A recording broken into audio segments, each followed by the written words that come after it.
this week on Beyond Innovation. In fact, if you look at diversity of outcomes for certain classes of people, a lot of it exists because some people sound better. And when you don't have good data, the loudest voice or the most visible voice wins. So much of talk in organizations is how do we make ourselves visible versus how do we focus on doing good work. And we want to take that focus away from visibility to people doing good work and then being rewarded for doing good work versus playing politics or playing visibility. In the future, we will have the ability to communicate mentally with BrainNet. BrainNet is a successor to the internet. BrainNet is neural as well as digital. It has memories. It has feelings on the internet. This is going to change entertainment.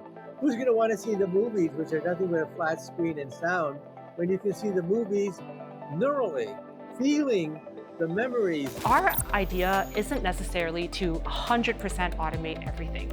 We actually don't build it as a black box.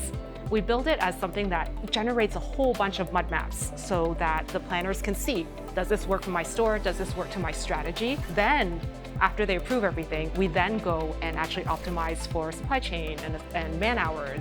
If they said they wanted to optimize for profit or sales, it actually runs all of those scenarios so that the human can choose.